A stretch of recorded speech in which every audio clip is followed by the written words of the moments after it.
নমস্কার বন্ধুরা, সম্পার রান্নাঘরে আপনাদের সবাইকে স্বাগত জানাই। আজকে আমি শেয়ার করছি বাঙালিদের খুবই পছন্দের একটা রেসিপি, পটল চিংড়ি। আসুন তাহলে দেখে নিন আমি কিভাবে পটল চিংড়ি রান্না করি।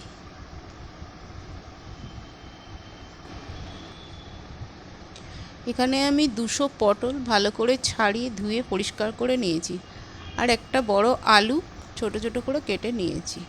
এখানে আমি একটা ছোট পেঁয়াজ, একটা ছোট টমেটো, আর আদা রসুন আর একটা কাঁচা লঙ্কা নিয়েছি।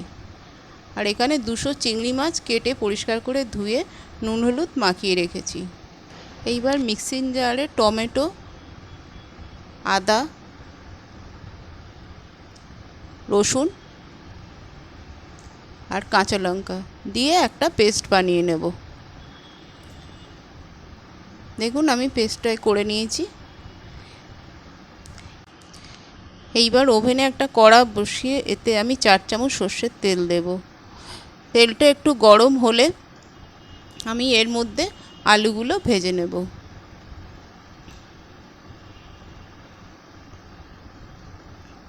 প্রথমে একটু আলুগুলো ভেজে নেব, তারপর কিছুক্ষণ বাদে আমি পটলটা দেব।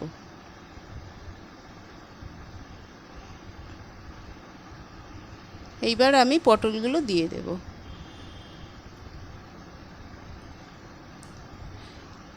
সামান্য একটু লবণ দেব, দিয়ে ভালো করে এটা নাড়িয়ে নিয়ে আমি একটা ঢাকনা চাপা দিয়ে দেব। এইবার ঢাকনা খুলে আমি পটলগুলো আবারও ভালো করে নাড়িয়ে এবার ভেজে নেব।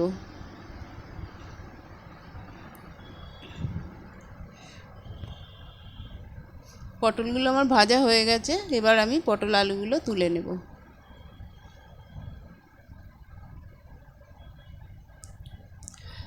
কড়ায় একটু সামান্য তেল দেব, দিয়ে আমি চিংড়ি মাছগুলো এবার ভেজে নেব।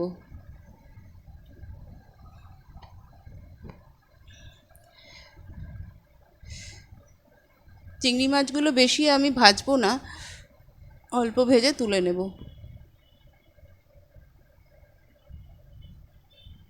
এইবার আমি চিংড়ি মাছগুলো তুলে নেব।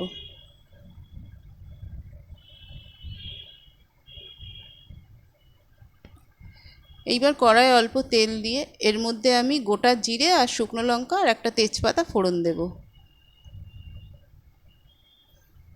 ফোড়নটা একটু লাল লাল হয়ে গন্ধ বেরোলে এর মধ্যে আমি পেঁয়াজ কুচি দিয়ে দেব।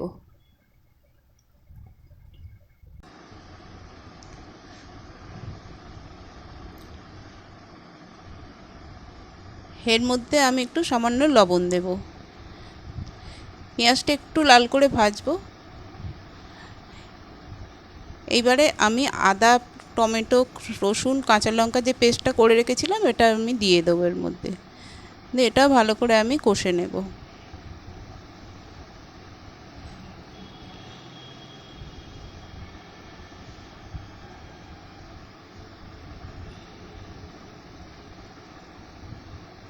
এবার এর মধ্যে আমি হলুদ গুঁড়ো, জিরে গুঁড়ো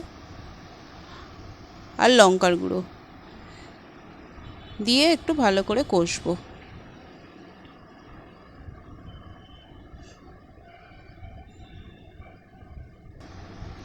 মশলাটা যাতে একটু পুড়ে না যায় তাই একটু সামান্য জল দেব,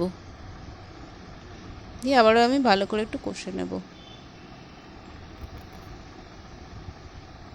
কষা হয়ে গেছে, এর মধ্যে আমি ভেজে রাখা পটল, আলু, চিংড়ি মাছ দিয়ে দেব। দিয়ে ভালো করে সব একসাথে মিশিয়ে নেব। মিশিয়ে আবারও একটু কিছুক্ষণ কষে নেব পটল সমেত। এইবার এর মধ্যে আমি গরম জল দিয়ে দেব।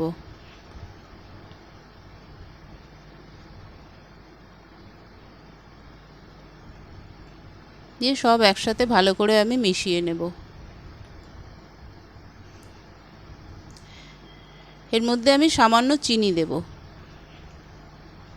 দিয়ে ভালো করে মিশিয়ে নিয়ে আমি একটা ঢাকনা দিয়ে 5 মিনিট ফোটাবো।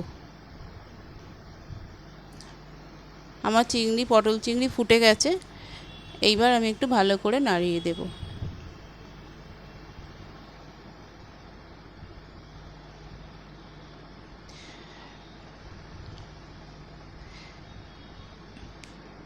অনেকটা এবার হয়ে এসছে। এবার আমি এর মধ্যে সামান্য গরম মশলা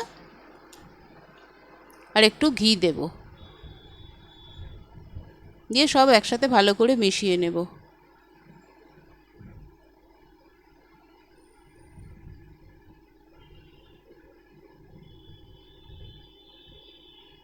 দিয়ে গ্যাস অফ করে আমি চাপা দিয়ে রাখবো। এবার আমার পটল চিংড়ি রেডি। এই রেসিপিটা যদি ভালো লাগে তাহলে লাইক করবেন, কমেন্ট করবেন, শেয়ার করবেন আর চ্যানেলটাকে সাবস্ক্রাইব করে পাশে থাকার অনুরোধ রইল। ভালো থাকবেন, সুস্থ থাকবেন। আবারও আসবো নতুন একটা ভিডিও নিয়ে। আমার এই ভিডিওটা দেখার জন্য অসংখ্য ধন্যবাদ। নমস্কার।